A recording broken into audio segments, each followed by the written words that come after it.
कम्युनिस्टको दर्शनले फेरि के पनि भन्छ, द्वन्द्वात्मक भौतिकवादमा विश्वास पनि गर्छ। सँगसँगै उसले के भन्छ भन्दा धर्म भनेको चाहिँ अफिम जस्तै हो, धर्म मान्दैन कम्युनिस्टहरूले। तर नेपालका कम्युनिस्ट क्षेत्रीय बाहुनहरू के गर्छ, कम्युनिस्टको आन्दोलनबाट प्रधानमन्त्री हुने बित्तिकै के गर्छ भन्दा मनोकामनामा चाहिँ कालो बोको हिसाबले लिएर जान्छ, पूजा गरेर अनि मन्त्री ग्रहण गर्छ। त्यो त सक्कली कम्युनिस्ट होइन, त्यो त नक्कली कम्युनिस्ट हो। कम्युनिस्टको घोषणापत्र र सिद्धान्तले के भन्छ, जनताको घरमा गएर जनतालाई दुःख दिने गरेर कहिले नखाऊ भन्छ। नेपालका कम्युनिस्ट फेरि उही जनताको ढाड मात्रै सेकिया छ। यो कम्युनिस्ट नेपालको चाहिँ गलत, यिनीहरू कम्युनिस्टै होइन है। नेपालको कम्युनिस्ट भने पनि जे भन्दा पनि अन्तिममा गएर यिनीहरू चाहिँ एक फासिस्टवादीवालाहरू नै हुन्। अब यो कम्युनिस्टको दर्शन पनि काम छैन। अन्तिममा यहाँनिर एउटा लिबरलिजम भन्ने छ। यी बुढी थियो त, गुडी कि उडिस त्यसलाई त्यहाँ राख्नुहोस् है। अनि गुड्न पनि नपर्ने उड्नु पनि नपर्ने चिज गुडेर उडेपछि त अचम्मै हुन्छ नि सर होइन, सायद अचम्म सर यहाँ हुनुभएको होला होइन। ओके, अब अन्तिममा यहाँनिर अब अन्तिममा भएको एउटा दर्शन छ, त्यो लिबरलिजम। लिबरलिजम भनेको उदारवाद। अब संसारमा चाहिँ यो उदारवादको सिद्धान्त फैलिएर गइरहेको छ। अरू कुनै दर्शन सिद्धान्तले काम गर्दैन। अब अन्तिममा काम गर्ने भनेको उदारवाद सिद्धान्त। हिजो बुद्धको समानता, स्वतन्त्रता र भातृत्व भनेको त्यो उदारवादी कुरा हो, हामी सबै एक हुनुपर्छ भन्ने कुरा। यता डाक्टर गोपाल गुरुङज्यूको लोकतन्त्र, धर्मनिरपेक्ष र प्रान्तीय संहिता भने त्यो उदारवाद कुरा हो। बुद्धले पनि संसारमा सबै एक हुनुपर्छ भन्ने कुरा गर्नु, डाक्टर गोपाल गुरुङज्यूले पनि संसारको सबै ठाउँ कुना कन्दरा सबै घुमिसक्नुभयो। सबै घुमिसकेपछि कोहीले भन्छ, हिन्दूले भन्छ भगवान विष्णु, ब्रह्मा विष्णु महेश्वरको कुरा गर्छ, कोहीले के भन्छ, कोहीले कसो भन्छ, कोहीले चाहिँ अब पूजा गऱ्यो भने मुक्ति पाइन्छ भन्छ। हिन्दू आर्य क्षेत्रीय बाहुनले सत्यनारायणको पूजा गर भाइ, तिम्रो घरमा भोलिबाट राम्रो हुन्छ, लगाइदिन्छ हामीलाई। पूजा गरेर त हुँदैन। अझ के भन्छ थाहा छ, यो पश्चिमतिर म कार्यक्रममा जाँदा मैले धेरै ठाउँ भएको कुरा, घरमा खसी पनि मर्ने, बोका पनि मर्ने, तनाव भइरहेको हुन्छ। खसी बोका मऱ्यो भनेर सल्लाह लिन हाम्रो मान्छे कहाँ जान्छ भन्दा बाहुनको घर। लौ न हजुर, मेरो घरमा त खसी पनि मऱ्यो, बोका नि मऱ्यो, बुढी पनि बिरामी छे, बुढी पनि मर्ला भने चिन्ता अब के गरौँ भन्दाखेरि बाहुनले त सल्लाह गतिलो त दिँदैन। उसले सल्लाह के तेरो घरमा चाहिँ अब के अनिष्ट आएको छ, अब सत्यनारायणको पूजा लाउनुपर्छ, ठिक हुन्छ भनेर लगाइदिन्छ। भरे अब सत्यनारायणको पूजा गरेर हुन्छ। अब त्यो बाख्रा बोका खसी मर्न थाल्यो भने त भेटमा लानुपर्ने, भेटेरिनरी डक्टर बोलाउनु पर्ने, बुढी बिरामी भने हस्पिटल लानुपर्ने, बाहुन बोलाएर ल्याउँछौँ। ल्याएपछि त बाहुनले त गतिलो कुरा सिकाउँदैन, उल्टो कुरा सिकाइदिन्छ। अनि नचाहिने कुरा घरमा भएको अलि दाल चामल नुन तेल मसला घिउ पनि माग्छ। त्यहाँबाट होम र ओमको नाममा त्यहीँ अनि त्यहाँ आगोमा जलाउँछ, सिद्धिन्छ, खलीखङ्गार। हाम्रो त केही पनि खास त्यो उनीहरूको इन्टेन्सन भनेको। यस कारणले गर्दाखेरि यिनीहरू त फटा हुन्छन्, जाली झेली हुन्छन् भन्ने कुरा त म अहिले तपाईँलाई बताउँछु। किनभने मान्छेले भन्छ क्षेत्रीय बाहुन भनेको बाटो टाटो हो, हाम्रो मान्छे खालि जाँड खाएको खाइ गर्छ, क्षेत्रीय बाहुन टुप्पी कसेर पढ्छ भन्छ। पढ्छ क्षेत्रीय बाहुनले टुप्पी कसेर? हामीलाई थाहा छैन क्षेत्रीय बाहुनले कति पढ्छ भन्ने कुरा, हामीलाई थाहा छैन गुरुङ मगर तामाङले कति खान्छ भन्ने कुरा। भलै होला हाम्रो हिजोको एउटा जेनेरेसनले खायो होला, खाएर हरायो होला, हामी पनि मचिन्छौँ। अब त्यसरी मचिनु हुँदैन। क्षेत्रीय बाहुनहरू भन्छ नि होइन, हाम्रो गाउँमा आउँछ, अहिले तपाईँ खाना भन्यो भने अलिकति खाएको जस्तो गर्छ नि, यसो लरबरे जस्तो गर्छ। अनि के हो चाहिँ काटे बाहुनको छोरा, त यार चुच्चे तल त खानै नसक्दो रहेछ भन्दैपछि बाहुनले हामीलाई चाहिँ गर्वले भन्छ, हामीहरू त जातैले नदिए यार, तिमीहरूको त अब जातले दिएको ठिकै हो सर, तिमीहरूले खायो भने त ठिक हुन्छ, जातले पाएको हातले खाएको खाना भनिदिन्छ। हामी साँच्चै नहल्लेर खाने भनेर खान्छौँ, 3 गिलास खाएपछि के गर्नु हल्ने, नानीमा सुत्नु जोतेर सुत्नु पर्ने अवस्था हुन्छ हाम्रो। त्यो त खानेकुरा त होइन। फेरि त्यस्तो कुरा खाएपछि के हुन्छ थाहा छ, तपाईँ भन्नुपर्ने मान्छेलाई तिमी भन्छौँ, तिमी भनेर त भन्छौँ, त भन्नेलाई बजाइहाल्छौँ, बजाउनु पर्ने मान्छेलाई त उडाइदिइसकेका हुन्छौँ। त्यो त गतिलो त होइन। हामीले त खतम बनाउने काम गरेर यसो भन्दै गर्दा फेरि खानै हुन्न भन्ने कुरा हो। खाना त हुन्छ, तर त्यसको पनि एउटा कन्डिसन छ, लिमिटेसनको कुराहरू छ। हामीलाई त खतम बनाइदियो कुरा मैले तपाईँलाई बताउँला। त यो अब लिबरलिजम, अब अहिले यो लिबरलिजम भनेको उदारवाद सिद्धान्त।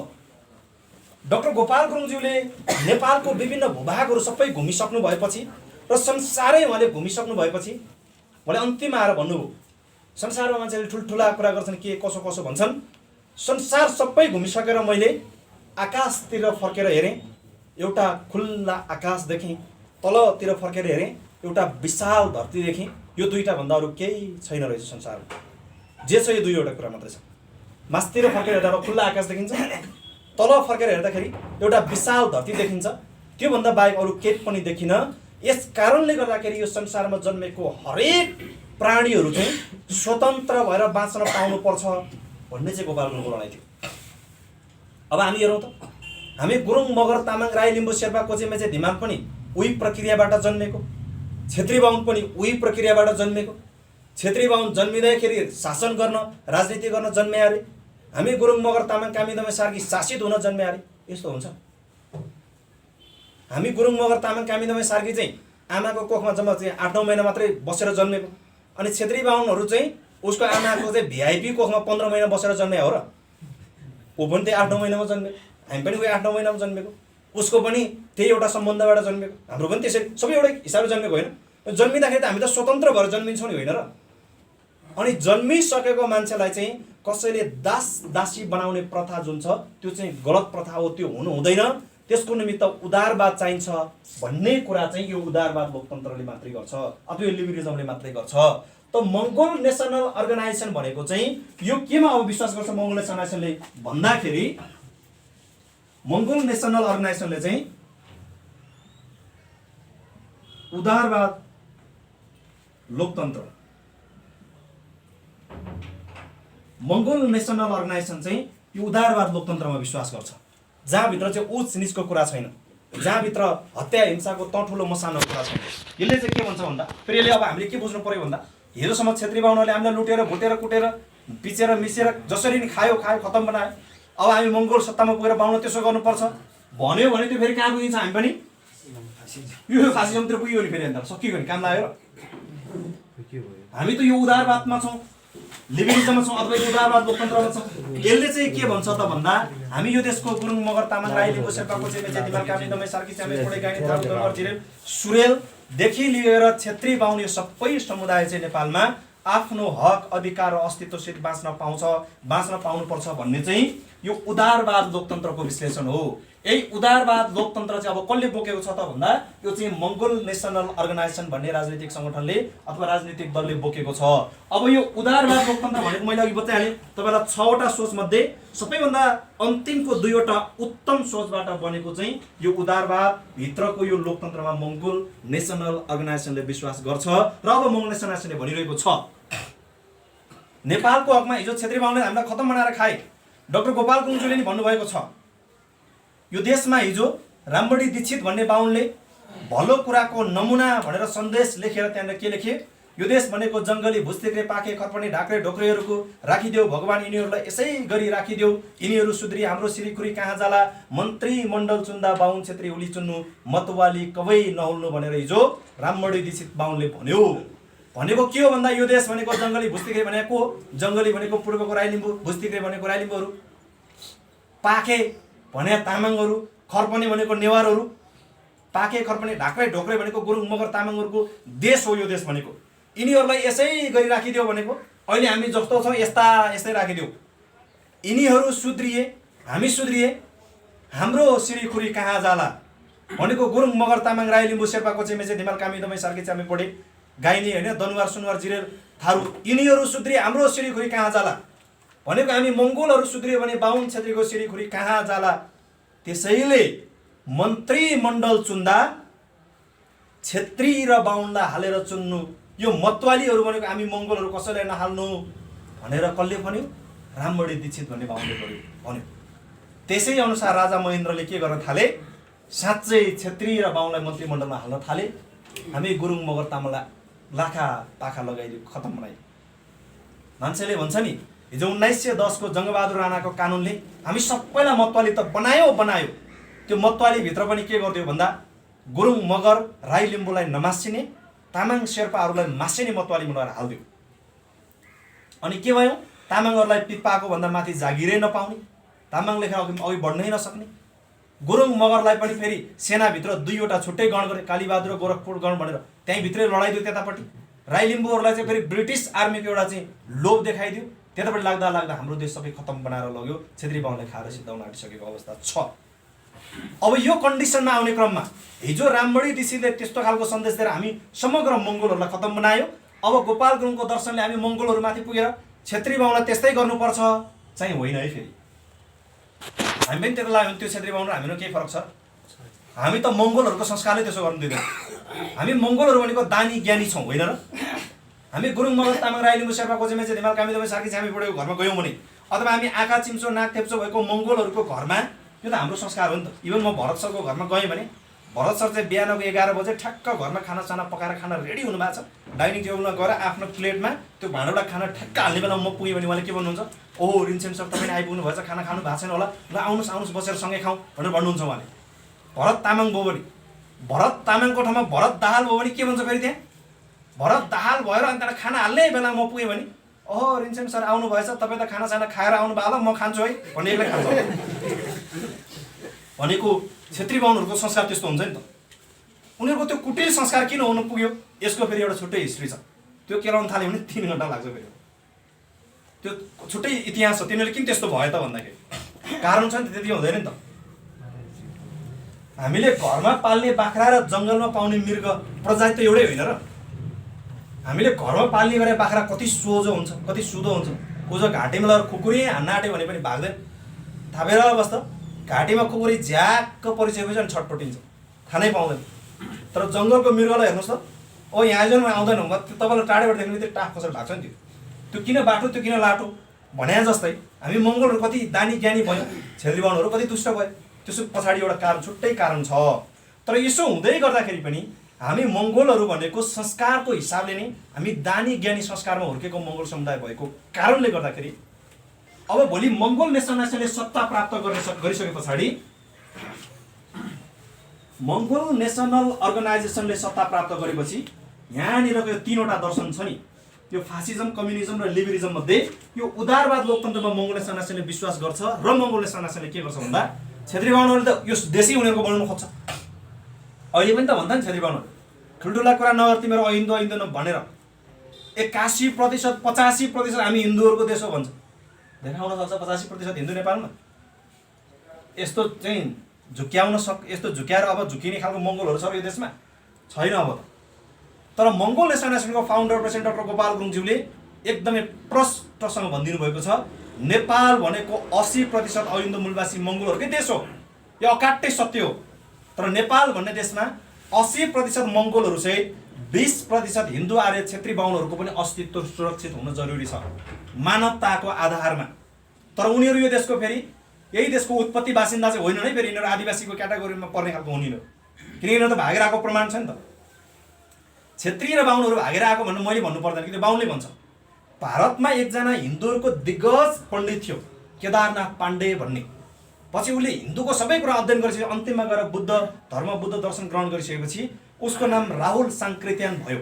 उसले एउटा किताब लेखेको छ, भोल्गा से गङ्गा तक भन्ने किताब लेखेको छ। त्यो किताबमा उसले प्रष्टैसँग भनेको छ छेत्री बाहुनहरू अथवा आर्यहरू चाहिँ रसियाबाट अथवा युरोपबाट उनीहरू एसियासम्म कसरी प्रवेश गरे अथवा रसियाबाट युरोपबाट भोल्गा नदीसम्म कसरी आइपुगे भनेर मजाले त्यहाँ विश्लेषण गरेको छ। रामबडी दीक्षितले पनि उही भने, यो देश त हाम्रो होइन उसैले भनेको छ। रामबडी दीक्षित भनेर हाम्रो सन्तान होइन, उही बाहुनकै सन्तान हो। बाहुनवाद भन्ने एउटा किताब लेख्ने अरुण बरालले पनि भनेको छ यो देश हाम्रो होइन भनेर। इभन हिजो त्यो नेपाली कङ्ग्रेसको बिपी कोइराला भन्ने जो छ नि, त्यो बिपी कोइराला नि प्रष्टै भनेको छ। बिपी कोइरालाले त्यो चाहिँ सुन्दरीजलको जेलमा बसेर त्यहाँनिर उसले एउटा किताब त्यो सुम्निमा भन्ने किताब लेख्नु त्यहाँ भनेको छ उसले, यो देश भनेको जङ्गलीहरूको देश हो, यो भनेको भिल्लाहरूको देश हो भनेको छ। जङ्गली भनेको हामीलाई जङ्गली बनाएको छ भनेर, जङ्गली त खास तिनीहरू हो, हामीले त उल्टो इतिहास पढायो नि त। यस कारण उनीहरू विदेशी हो भनेर हामीले भनिराख्नु पर्दैन। र पनि उनीहरू विदेशी भए तापनि मानवीयताको आधारमा छेत्री र बाहुनका सन्तानहरू नेपालको हक अधिकार अस्तित्वमा सुरक्षित हुन सक्छन्। तर कुन कन्डिसनमा सुरक्षित हुन सक्छन् भन्दा नेपाल भन्ने देश चाहिँ यो देश 80% अहिन्दू मूलवासी मङ्गोलहरूको देश हो। यो देशको 100% जो अधिकार छ नि, यो 100% अधिकार, यो 100% अधिकार राजनीतिक अधिकार,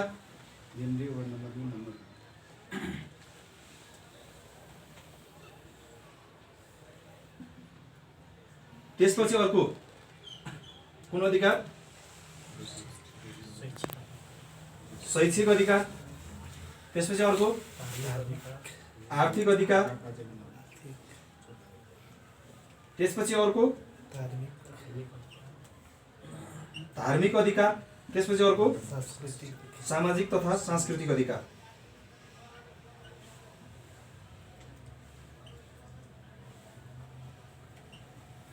सामाजिक तथा सांस्कृतिक अधिकार, यो 5वटा अधिकार हामी यो 5 वटा अधिकार बिहिन्छौँ। कसरी बिहिन्छौँ? यो 100% यहाँ अधिकार छ, यो 5 वटा। यो 100% मध्ये अहिले 93% अधिकार चाहिँ 20% क्षेत्री बाहुनको हातमा छ। अब यो 100 पुग्नलाई यहाँ कति चाहिने भयो? यो 7% अधिकार कोसँग छ? यो हामी मङ्गलहरूसँग जम्मा 7% मात्र अधिकार छ। अब यो अर्को अधिकार खोज्यो भने त अझ बर्बाद छ। प्रशासनमा त 98% क्षेत्री बाहुनको हातमा छ। अब मङ्गोल नेसनलाइजेसनको लडाइँ कहाँनिर हो भन्दा यो 20% क्षेत्री र बाहुनहरूले यो 5 वटा अधिकार चाहिँ 93% अधिकार उनीहरूले ओगटिरहेको छ। त्यस कारणले गर्दा प्रहरीमा पनि उही बाहुन, प्रशासनमा पनि उही क्षेत्री, मालपोतमा नि उही क्षेत्री बाहुन, सबै ठाउँमा क्षेत्री बाहुन मात्र देखिन्छ। हाम्रो मान्छेले पाएको छ। कम्प्युटर ल्यापटप थिच्न नजान्ने, फेसबुकै खोल्न नसक्ने बाहुनहरू नेपालको सरकारी कार्यालय कर्मचारी छन्।